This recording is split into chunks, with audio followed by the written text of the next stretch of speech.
क्यों south pole को छू पाना ऑलमोस्ट इम्पॉसिबल है।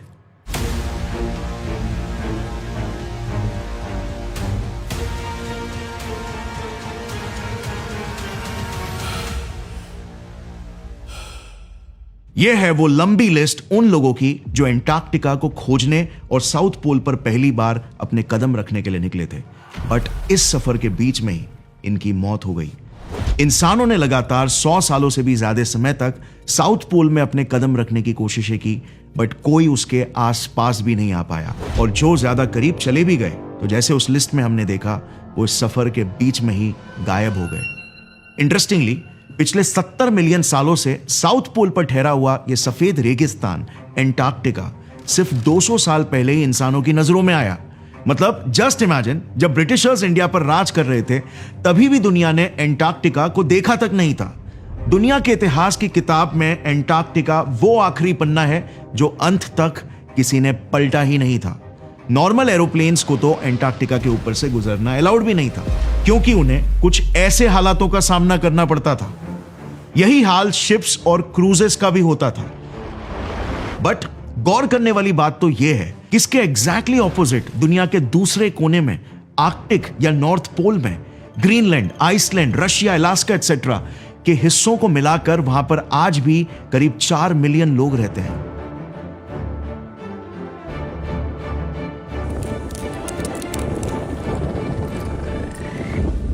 बट यहां एंटार्क्टिका में कोई भी परमानेंट पॉपुलेशन नहीं रहती। इनफैक्ट पूरे लैंड एरिया पर तो जानवर तक नहीं रहते। ये इतनी मोटी चर्बी और खाल वाला पोलर बेयर तक एंटार्क्टिका में सरवाइव नहीं हो पाया। यहां पर आज अगर आप देखोगे तो सिर्फ पेंगुइन्स और सील्स रहते हैं, और वो भी मोस्टली सी शोर के ही आसपास घूमते हैं।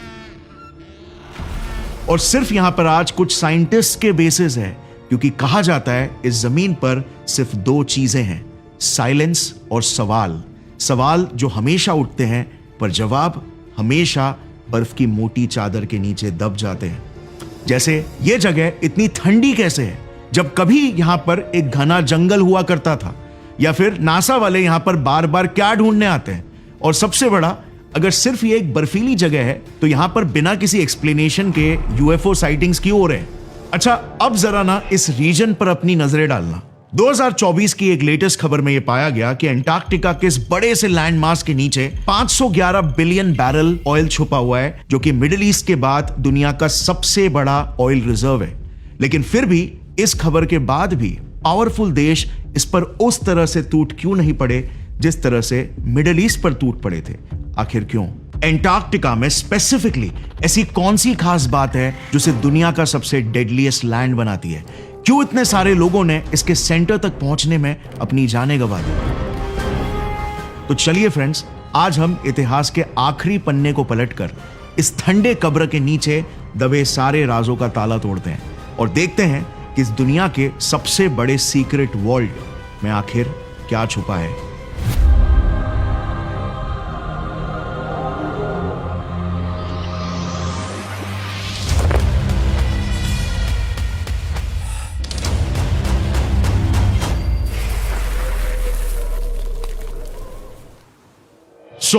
आज से 2000 सालों पहले एरिस्टोटल और टॉलेमी जैसे फिलोसोफर्स ने पृथ्वी के एक्सट्रीम साउथ पर एक बड़े से जमीन के होने को पहले से ही इमेजिन कर लिया था, क्योंकि कोई तो एक बड़ा सा जमीन का टुकड़ा होना ही पड़ेगा ऊपर नॉर्थ में आइलैंड्स को बैलेंस करने के लिए।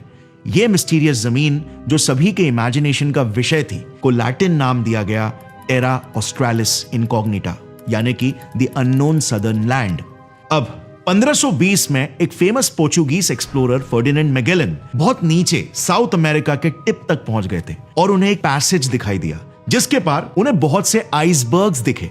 बट जैसे आप देख सकते हो, वो फिर भी एंटार्क्टिका से काफी दूर ही थे। और फिर 1773 में एक British explorer captain James cook थोड़ा और आगे जाकर वो पहले इंसान बने जिन्होंने एंटार्क्टिक सर्कल को क्रॉस कर दिया। वो एंटार्क्टिका के बहुत करीब तक जरूर पहुंचे, बट कभी एंटार्क्टिका की जमीन को देख ही नहीं पाए। उन्हें दूर दूर तक बस सिर्फ बर्फ के बड़े बड़े पहाड़ ही दिखाई दे रहे थे और इसीलिए वो वहां से वापस आ गए। और फिर जाकर 1820 में एक रशियन एक्सप्लोरर फेबियन गॉटलेब वॉन बेलिंगशॉसन के जरिए दुनिया को पहली बार यह पता चला कि साउथ में दूर से दिखती बर्फ की ऊंची ऊंची चट्टानों के ऊपर छुपकर एक पूरा कॉन्टिनेंट बसा हुआ है। यह कॉन्टिनेंट समुद्री सतह से 2500 मीटर ऊपर पहाड़ जैसे चट्टानों के ऊपर बसा था। इसीलिए जेम्स कुक से भी यह मिस हो गया। इवन आज तक एंटार्क्टिका दुनिया का सबसे हाईएस्ट कॉन्टिनेंट माना जाता है, बट इतने ऊंचे चट्टानों के ऊपर चढ़ा कैसे जाए? अरे उससे पहले तो अपने शिप को ही लैंड कहां पर किया जाए, क्योंकि बीच जैसा एक सेफ हार्बर तो यहां पर था नहीं। हर जगह बस सिर्फ बर्फ के मोटे मोटे ग्लेशियर्स यानी कि पत्थर ही थे। इसके अलावा जमा देने वाली तेज हवाएं, ऊंची लहरें, पलक झपकाते ही बिगड़ता मौसम और माइनस की ठंड, इन सारी हालातों ने ऐसा दाव खेला कि फेबियन को तुरंत यू टर्न मारकर वापस से लौट आना पड़ा। फेबियन के फिर 50 से 60 सालों बाद तक खोज में कोई खास प्रोग्रेस नहीं हुआ, क्योंकि जितने भी एक्सप्लोरर्स और कैप्टन्स अपनी शिप लेकर वहां पर जाने की कोशिश करते तो या तो समुद्र के तूफानों से या तो जमा देने वाली ठंड और भूख का शिकार होकर वो वापस लौट आते। इस तस्वीर को जरा देखना। ये तस्वीर 1904 में ली गई थी, जिसमें ये 3 लोग एंटार्क्टिक एक्सप्लोरर्स हैं, कैप्टन रॉबर्ट स्कॉट, शैकल्टन और विल्सन। ये तस्वीर इन्होंने अपने 3 साल लंबे एंटार्क्टिक मिशन से वापस लौटने के बाद ली थी, जिस मिशन में ये फेल हो गए थे। तस्वीर ठीक से बयान नहीं कर पा रही है जितनी बुरी इनकी हालत हो गई थी। पूरे चेहरे और शरीर पर घाव, कट्स, बर्न्स और स्वेलिंग हो गया था। होठ हमेशा के लिए काले हो गए थे। जस्ट इमेजिन करो, दिल्ली की ठंड में हमारे होठ फटने लगते हैं, हमें फ्रॉस्ट बाइट्स होने लगता है। हम दिल्ली की सर्दियों को ड्राई और कोल्ड बोलते हैं, जबकि दिल्ली का तापमान तो सिर्फ 5 डिग्री सेल्सियस तक जाता है और ह्यूमिडिटी यहां पर फिर भी 30% रहती है। वहीं एंटार्क्टिका में ठंड -90 डिग्री सेल्सियस तक जाता है। और पता है ये कितना ड्राई है? वेल, यहां पर ह्यूमिडिटी 0.03% तक डिप होती है और एवरेज 1% से भी कम रहती है। साउथ पोल ऐसी कड़ी परीक्षा लेता था इन सेलर्स की जिसके लिए कोई तैयार ही नहीं रहता। इनफैक्ट स्कॉट के केस में तो हालत इतने डेस्परेट हो गए थे कि जिंदा रहने के लिए शिप पर क्रू मेंबर्स को अपने ही स्लेज डॉग्स को खाना पड़ गया था। बट इस फेलियर ने स्कॉट को डीमोटिवेट नहीं किया। एंटार्क्टिका की मिस्ट्री मानो उन्हें अपनी तरफ इस तरफ फुसला रही थी कि इस मिशन के बाद उन्होंने ये ठान लिया कि अब तो किसी भी हालत में एंटार्क्टिका की जमीन पर वो कदम रखकर ही मानेंगे। और सिर्फ इतना ही नहीं, बल्कि वो एंटार्क्टिका के एकदम सेंटर में साउथ पोल पर भी अपने देश का फ्लैग लहरा कर आएंगे। और यही हासिल करना उनके जिंदगी का अल्टीमेट पर्पस बन गया। फाइनली साल 1911 में लगातार 1 साल की लंबी यात्रा के बाद रॉबर्ट स्कॉट अपने 4 क्रू मेंबर्स के साथ एंटार्क्टिका पहुंच ही गए। और वहां से फिर साहस बढ़ाकर एक्सट्रीम तूफान और ब्लिजर्ड्स का सामना करते हुए उन्होंने आखिरकार साउथ पोल की जमीन पर अपने पांव को रखा। यह एक ऐतिहासिक मोमेंट होने वाला था। स्कॉट के जिंदगी भर का सपना वहां पर सबसे पहले पहुंचने का सच होने वाला था। बट जैसे ही वो वहां पर पहुंचे, अनफॉर्चुनेटली उन्होंने देखा कि ऑलरेडी एक नॉर्वेगियन फ्लैग वहां पर गड़ा हुआ था। नॉर्वे के एक experience polar explorer rolled Amundsen और उनकी टीम ने बेहतर प्लानिंग और प्रिपरेशन से बस 1 महीने पहले ही साउथ पोल तक का पूरा सफर तय कर लिया था। रोल्ड एमंडसन ने रॉबर्ट स्कॉट को हरा दिया था और वो पहले इंसान बने जिन्होंने साउथ पोल को टच किया। और उसके बाद जो घटना घटी, उसने वापस से एंटार्क्टिका के असली रंग दुनिया के सामने ला दिए। निराशा में थके और हारे रॉबर्ट स्कॉट और उनकी टीम जब अपने जहाज से वापस आ रहे थे तो बर्फ के एक बड़े से तूफान में फंसकर उनकी पूरी टीम ने एक एक करके वहीं पर अपने दम तोड़ दिए। और मैंने आपको शुरुआत में जो लिस्ट दिखाई थी, उस लिस्ट में भी रॉबर्ट स्कॉट के इस मिशन टेरा नोवा एक्सपीडिशन का जिक्र है, जिसमें वो सारे एक्सप्लोरर्स बर्फ में हमेशा हमेशा के लिए दफन हो गए। पूरी दुनिया ये समझ चुकी थी कि जितना मुश्किल एंटार्क्टिका पर लैंड करना है, उससे भी कई ज्यादा चैलेंजिंग है वहां पर बस कुछ ही दिनों के लिए सरवाइव करना। बीबीसी ने अपने 2020 में पब्लिश्ड इस आर्टिकल में एंटार्क्टिका को एक फ्रोजन ग्रेवयार्ड बुलाया, क्योंकि रॉबर्ट स्कॉट की बॉडी तो उन कई अनफिनिश्ड और फेल्ड एक्सपेडिशंस वाले सेलर्स की बॉडीज के ढेर में बस एक ही बॉडी है। आज भी कई बॉडीज एंटार्क्टिका के क्रिवेसेस और ग्लेशियर्स में धंस चुकी है, जो कभी लोगों को मिली तक नहीं और ज्यादा लोग उन्हें ढूंढने भी नहीं गए।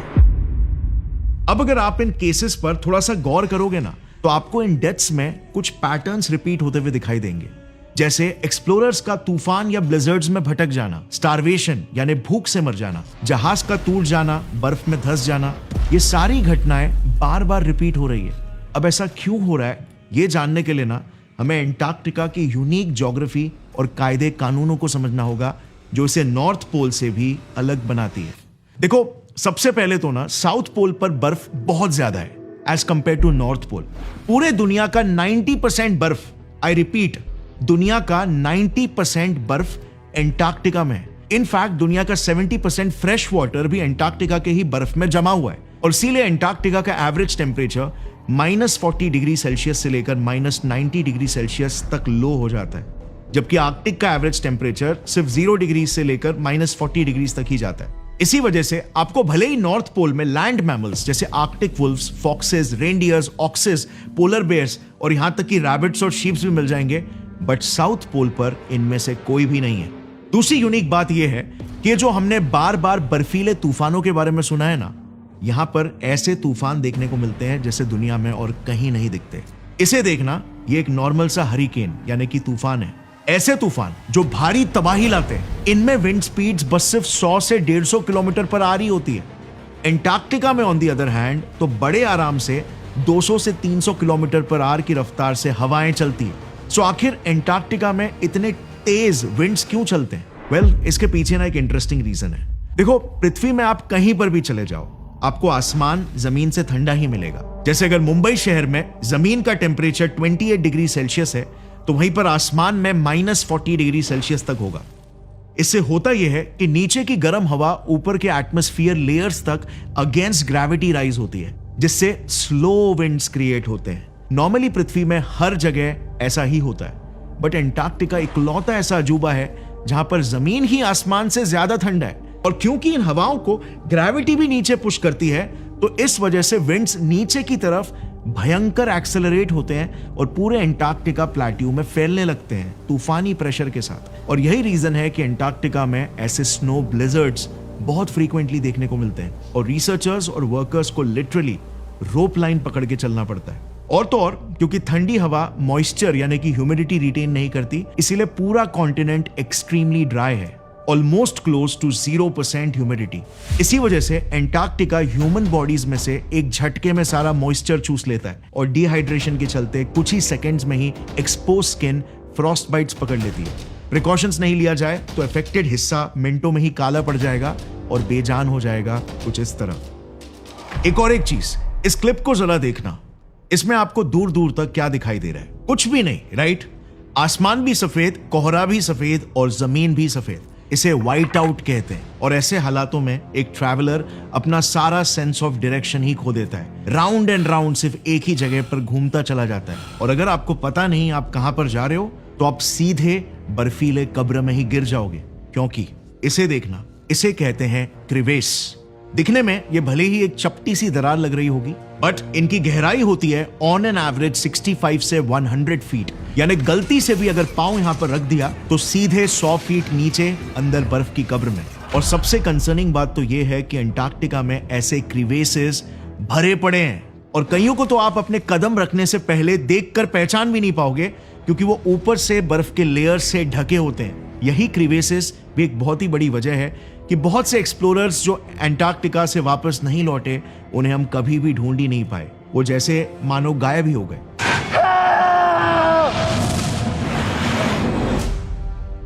अब जितना मुश्किल इंसानों के लिए यहां पर नेविगेट करना है, उतना ही मुश्किल और रिस्की एरोप्लेन्स के लिए भी है। कमर्शियल फ्लाइट्स तो एंटार्क्टिका के ऊपर से उड़ना तक अवॉइड करते हैं और सिर्फ वही फ्लाइट्स यहां पर आते हैं जो रिसर्चर्स और एक्सपेरिमेंटर्स को यहां पर शटल कर रहे हो या उन तक गुड्स पहुंचा रहे हो।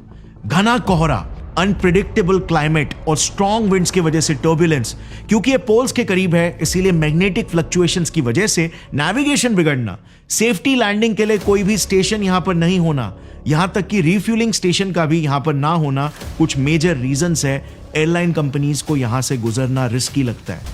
बट अब तुम्हारे मन में यह सवाल जरूर आ रहा होगा कि अगर एंटार्क्टिका इतना खतरनाक है तो फिर आज इतने सारे लोग वहां पर आराम से घूमकर कैसे आ जा रहे हैं, मस्त व्लॉग्स बना रहे हैं। कितने सारे तो क्रूजेस एंटार्क्टिका एक्सपेडिशन के लिए जाते रहते हैं। वेल, अगर आप ईयर 1990s में देखोगे ना, तो तो एंटार्क्टिका में सिर्फ हर साल लगभग 5,000 टूरिस्ट ही जाया करते थे। आज ये नंबर बढ़कर पता है कितना हो गया है? 1 लाख। और इसका पूरा क्रेडिट जाता है हमारे नेविगेशन, इंजीनियरिंग और साइंस एंड टेक्नोलॉजी में एडवांसमेंट को। बट इवन ये सब के बाद भी एंटार्क्टिका घूमने का विंडो आज भी सिर्फ और सिर्फ 3 से 4 महीने का ही है, नवंबर से लेकर मार्च के बीच में, क्योंकि इसी दौरान -15 से -20 डिग्री सेल्सियस के साथ एंटार्क्टिका थोड़ा बहुत जीने लायक हो जाता है। मतलब इसी दौरान अगर आप प्रॉपर प्रोटेक्शन से बाहर निकलोगे तो आपका चेहरा फ्रॉस्ट बाइट नहीं पकड़ लेगा या आंखें ही जम नहीं जाएगी, क्योंकि इन दिनों पूरे 24 घंटे दिन ही होता है, रात होती ही नहीं है। एक्चुअली में एंटार्क्टिका का डे एंड नाइट साइकिल और सीजन्स का साइकिल काफी इंटरेस्टिंग है, क्योंकि एकदम पोल्स पर लोकेटेड है, इसीलिए यहां पर 6 महीने दिन रहता है और 6 महीने रात रहती है। ऐसा क्यों? वेल, क्योंकि हमारा अर्थ अपने एक्सिस से 23.5 डिग्री टिल्टेड है, और ये जैसे आपको पता है सन के अराउंड रिवॉल्व करता है, तो टिल्टेड होने की वजह से अर्थ के नॉर्थ का टिप 6 महीनों के लिए सूरज के डायरेक्शन में पॉप आउट होता है, और फिर साउथ का टिप 6 महीनों के लिए सूरज के डायरेक्शन में पॉप आउट होता है। अब जो हिस्सा पॉप आउट होता है वहां पर कंटिन्यूअस डे होता है और समर सीजन भी होता है, और उसका ऑपोजिट साइड क्योंकि सन से दूर है, डार्क शैडो साइड में है, इसीलिए वहां पर पोलर नाइट और विंटर सीजन होता है। टेक्निकली देखा जाए तो बस वो 3 से 4 महीनों को छोड़कर हमारे लिए तो सारे महीने ही एंटार्क्टिका में विंटर है, क्योंकि या तो वहां पर एकदम डिम सनसेट जैसे सन रहेगा या फिर टोटल पिच डार्क रहेगा। एंटार्क्टिक विंटर्स में वहां पर इतना डार्क हो जाता है कि अगर आप अपनी आंखों के सामने अपने हाथ को भी रख दोगे ना तो भी आपको दिखाई नहीं देगा, total pitch black. It's 9 in the morning and it's polar night. So it looks like this all day long, 24/7 for a bit more than 2 months. क्योंकि हाफ ऑफ द टाइम तो वहां चांद भी नहीं रहता। प्लस सर्दियों में स्पेशली जुलाई और अगस्त के महीनों में यहां पर तापमान -80 डिग्री सेल्सियस तक चले जाता है। कंबाइंड विथ 200 किलोमीटर्स प्रति घंटे की हवाएं और ब्लिजर्ड्स, कोई इंसान यहां पर कैसे सरवाइव कर पाएगा? वेल, ऑफिशियल रिकॉर्ड्स के हिसाब से एंटार्क्टिक विंटर्स में सिर्फ और सिर्फ गिने चुने कुछ हजार लोग ही रहते हैं, और ये सभी के सभी साइंटिस्ट्स और रिसर्चर्स ही है। इनके रिसर्च बेसिस इस तरह से शील्डेड और प्रोटेक्टेड रहते हैं, और विंटर्स में ये पूरे के पूरे बर्फ में धंस भी जाते हैं, जिनमें से फिर बर्फ को मशीन्स के जरिए खोद कर साफ करना पड़ता है। अब यूएस ने तो आज वहां पर मानना पड़ेगा कमाल ही कर दिया। उसके मेन एंटार्क्टिक रिसर्च स्टेशन को ऐसे बनाया है कि वहां पर इन्हीं काबिल रिसर्चर्स के लिए पूरे साल 24 घंटे एंटार्क्टिका जैसे रिमोट लोकेशन में खाना पीना अवेलेबल करवा दिया है। ये देखो, ये है वो रिसर्च स्टेशन और एंटार्क्टिका का सबसे बड़ा टाउन, यूएस का मैकमुर्डो रिसर्च स्टेशन। और यहां पर हर समर में 500 से 1000 लोग काम करते हैं। यहाँ पर एटीएम्स मौजूद है, हॉस्पिटल्स और मेडिकल फैसिलिटीज भी, कन्वीनियंस के लिए stores, research labs, comfortable rooms, gyms etcetera. इसी स्टेशन में पूरे के पूरे कॉन्टिनेंट की इकलौती वेस्ट मैनेजमेंट फैसिलिटी भी है, जहां पर वो पूरे टाउन का कचरा फिल्टर और प्रोसेस करके रिसाइकल करते हैं। अब ये करना एक तरह से मजबूरी ही समझो, क्योंकि यूएस के सप्लाईज मैकमुर्डो पर बस सिर्फ साल में एक ही बार आते हैं, जिसमें पेरिशेबल आइटम्स जैसे साल भर का राशन और मीट एक ही साथ सप्लाई होता है। मतलब अगर 1000 लोगों को पूरे साल खाना खिलाना है तो सोचो कितना बड़ा वेयरहाउस भर के रखना पड़ता होगा। कुछ वेस्ट तो रिसाइकल करके यूज कर लिया जाता है, बट जो वेस्ट रीयूजेबल नहीं है उन सारे वेस्ट को कलेक्ट करके उन्हें यूएस के कार्गो शिप में डंप कर दिया जाता है, जो यूएस जाकर डिस्पोज हो जाता है। या तो लिक्विड वेस्ट ग्रे वाटर हुआ तो सीधा ओशन में रिलीज कर देते हैं। इससे एंटार्क्टिक लैंड पोल्यूट नहीं होता। अब ये सब तो चलो बेसिक फैसिलिटी है, लेकिन आज के जमाने में एक और एक चीज है जो बहुत ही बेसिक हो गई है, इंटरनेट। एंटार्क्टिका के आइसोलेटेड व्हाइटलैंड में क्या यहां पर इंटरनेट अवेलेबल होता होगा क्या? वेल, यहां पर तो अर्थ के कमर्शियल जियो सैटेलाइट्स भी नहीं घूमते। सो हम जैसे इंटरनेट को यूज करते हैं वैसे ही अवेलेबिलिटी यहां पर होती है क्या? वेल, नहीं होती है।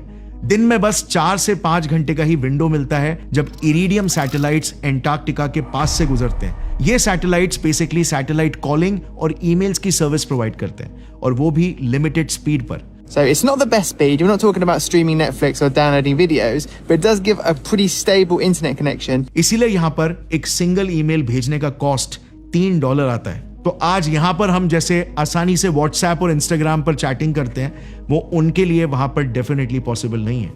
They are totally cut off. Internet majorly सिर्फ साइंटिस्ट के लिए अवेलेबल करवाया जाता है ताकि वो डेली अपना रिसर्च डेटा सेफली अपलोड कर सके। अब पता है, इतने बड़े टाउन की एक्टिविटीज और इंफ्रास्ट्रक्चर को सपोर्ट करने के लिए पावर यानी कि बिजली कहां से आती रहेगी? वेल, यूएस ने कोल्ड वॉर के समय में 1962 में एक न्यूक्लियर पावर प्लांट ही यहां पे डाल दिया था मैकमुर्डो स्टेशन की एनर्जी नीड्स को पूरी करने के लिए। बट यहाँ के कोल्ड विंड्स और वेदर की वजह से उसका स्ट्रक्चर डैमेज होने लग गया और न्यूक्लियर लीक्स होने लग गए और फाइनली हार मानकर 10 साल के ऑपरेशन के बाद उसे शट डाउन कर दिया गया न्यूक्लियर कंटामिनेशन के डर से। सो अभी अंटार्कटिका पर सारी एनर्जी नीड्स सिर्फ और सिर्फ डीजल सप्लाई से ही पूरी होती है। अब इतनी जोखिमों का सामना करके पूरी दुनिया से कट ऑफ रहकर ये साइंटिस्ट आखिर ऐसा क्या ही रिसर्च कर रहे हैं? वेल, अंटार्कटिका का अर्थ के क्लाइमेट पर क्या असर पड़ रहा है, कैसे मेल्ट होता आइस ग्लोबल सी लेवल को राइज करने में कंट्रीब्यूट कर रहा है, इसका असर फ्यूचर में अर्थ पर क्या होने वाला है, अंटार्कटिका के यूनिक एनिमल्स और ऑर्गेनिजम्स कैसे इतने एक्सट्रीम एनवायरनमेंट में सर्वाइव कर पाने के लिए इवॉल्व हो पाए, कैसे अंटार्कटिका 3.5 करोड़ साल पहले एक ग्रीन कॉन्टिनेंट हुआ करता था मगर आज एक व्हाइट कॉन्टिनेंट बन गया है। और फाइनली सबसे इंपॉर्टेंट और सरप्राइजिंग, अंटार्कटिका से हम काले अंधेरे यूनिवर्स के असली नेचर के बारे में जानने की कोशिश कर रहे हैं। 2019 में दुनिया ने जो पहली बार ब्लैक होल का पिक्चर देखा था ना, ये अंटार्कटिका में बसे साउथ पोल टेलीस्कोप के बिना पॉसिबल ही नहीं हो पाता। कई साइंटिस्ट ये कहते हैं कि अंटार्कटिका एस्ट्रोनॉमिकल रिसर्च के लिए पूरे अर्थ में सबसे बेस्ट स्पॉट है, क्योंकि जैसे हमने डिस्कस किया था कि अंटार्कटिका इस प्लैनेट का सबसे ड्राइएस्ट एरिया है। अब वाटर मॉलिक्यूल्स एक्चुअली में स्पेस से आने वाली वेव्स और उनके सिग्नल्स को डिस्टर्ब करते हैं, जिससे ऑब्जर्वेशन में नॉइस क्रिएट होता है। बट अंटार्कटिका में ये डिस्टर्बेंसेस क्रिएट ही नहीं होते और एकदम क्लियर व्यू मिलता है। और इसीलिए सभी साइंटिस्ट बड़े सवाल जैसे डार्क मैटर और डार्क एनर्जी क्या है, यूनिवर्स कैसे एक छोटे से पॉइंट से निकलकर इतने विशाल स्ट्रक्चर में कैसे बदल गया, दूर स्थित बड़े बड़े सितारे यूनिवर्स के क्या क्या राज छुपा कर बैठे हैं, इनके ऊपर यहां पर बैठ के रिसर्च किया जा रहा है। अब अंटार्कटिका के रिसर्च बेसिस में ऑन प्रायोरिटी करंटली क्या क्या रिसर्चेस हो रहे हैं, इन्हें आप स्क्रीन पर देख सकते हो। इन ऑफिशियल वेबसाइट्स के लिंक्स और हमारे पूरे डिटेल रिसर्च के भी लिंक्स मैं आपको नीचे डिस्क्रिप्शन में साइट कर दूंगा। अगर आप इंडिपेंडेंटली रिसर्च करना चाहोगे तो आप उन लिंक्स पे जाके कर सकते हो। अच्छा, अब हाल ही में एक रीसेंट 2024 के ही न्यूज में पाया गया था कि अंटार्कटिका के एक बड़े से लैंडमास के नीचे 500 बिलियन बैरल्स जितना ऑयल छुपा हुआ है, जो कि मिडिल ईस्ट के बाद दुनिया का सबसे बड़ा ऑयल रिजर्व है। तो कहीं अनऑफिशियली सभी देशों के साइंटिस्ट इसी के पीछे तो नहीं लगे हैं? क्या सारे पावरफुल कंट्रीज इंटरनेशनल पॉलिटिक्स के जरिए अंटार्कटिका के इन रिसोर्सेस को क्लेम करना चाहते हैं और इन टेरिटरीज पर अपना कब्जा जमाने के पीछे तो नहीं है? वेल, हाँ, यहाँ पर तेल तो भरपूर है अंटार्कटिका की ऑलमोस्ट 5 किलोमीटर मोटी बर्फ के नीचे, बट ये सब कुछ मैटर नहीं करता, क्योंकि 1959 की दी एंटार्क्टिक ट्रीटी और एनवायरमेंटल प्रोटेक्शन ट्रीटी 1991 लागू होने के बाद इसके तहत सभी नेशंस को स्ट्रिक्ट लॉज और प्रोटोकॉल्स को फॉलो करना पड़ता है। वेल, इसी ट्रीटी के चलते अंटार्कटिका की जमीन पर कोई भी देश किसी भी तरह की ड्रिलिंग, माइनिंग या कमर्शियल एक्टिविटी को कंडक्ट नहीं कर सकता। सो कोई भी देश उन ऑयल रिजर्व्स को छेड़ने की सोच भी नहीं सकता। इसके पीछे रीजन सिंपल है, क्योंकि 90% आइस जिस कॉन्टिनेंट में है, सारे देश अगर लालची होकर वहां पर माइन करने लग जाए तो आइस पिघलना शुरू कर देगा और ओशन लेवल्स बढ़ जाएंगे, जिसका अंजाम फिर पूरी दुनिया को भुगतना पड़ेगा। इस इंटरनेशनल एंटार्क्टिक ट्रीटी के कुछ मेजर पॉइंट्स को आप स्क्रीन पर देख सकते हो। एंटार्कटिका पर सिर्फ और सिर्फ साइंटिफिक रिसर्च रिलेटेड एक्टिविटीज करना ही अलाउड है और उन रिसर्च की फाइंडिंग्स को भी पब्लिकली जाहिर किया जाएगा। किसी भी देश की मिलिट्री यहां पर कदम भी नहीं रख सकती और एंटार्कटिका एक फ्री कॉन्टिनेंट रहेगा जिस पर कोई भी देश अपनी टेरिटरी क्लेम नहीं कर सकता। और इसी के तहत हम एंटार्कटिका की बायोडाइवर्सिटी को डिस्टर्ब करना या डिस्ट्रॉय करने वाली कोई भी एक्टिविटी परफॉर्म नहीं करेंगे, बिकॉज एंटार्कटिका एक एक्सट्रीमली क्लोज्ड और आइसोलेटेड इकोसिस्टम है।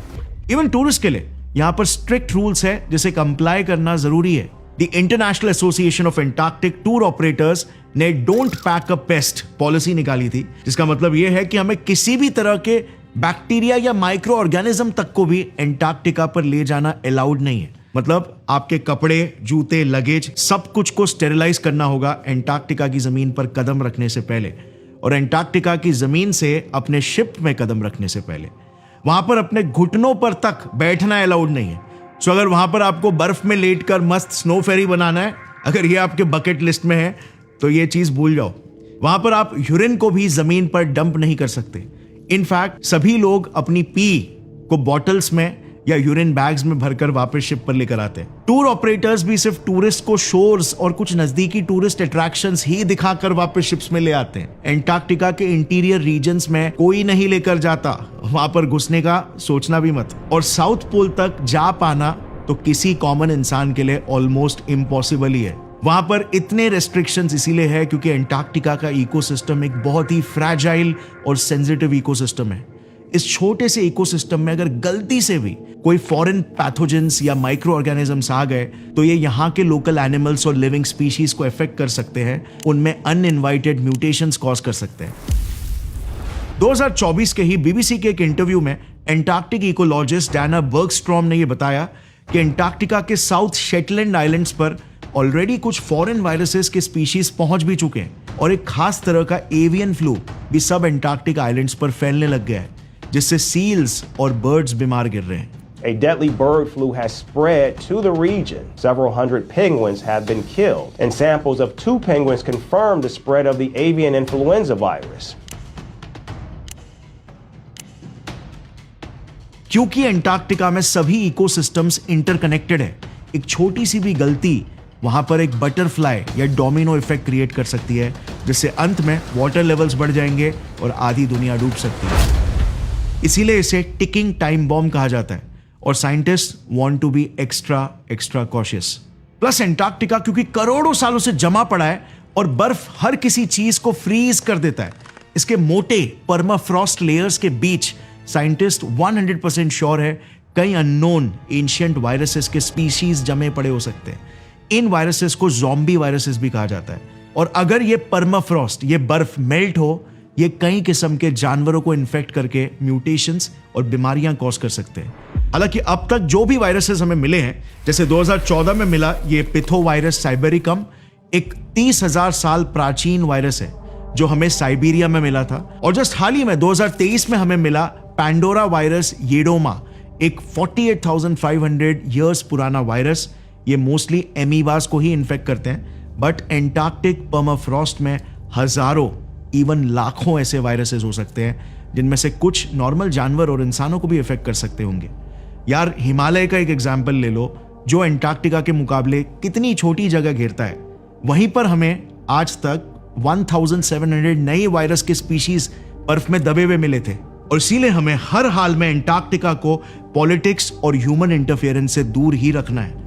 आज एक कॉमन इंसान एंटार्क्टिका तक पहुंच तो सकता है, पर वहां पर जी नहीं सकता। शायद ये प्रकृति का अपना तरीका है हमसे कहने का कि तुम यहां पर मेहमान हो, मालिक नहीं। There is no permanent population. Antarctica एक मंजिल नहीं बल्कि एक इम्तिहान है। There is no horizon. No shadows. यहां पर सिर्फ वही टिकता है जो प्रकृति से लड़ता नहीं बल्कि प्रकृति के साथ बहना सीखता है, क्योंकि ये जगह इंसान की हिम्मत नहीं, उसकी हद की असली परीक्षा लेती है। There is only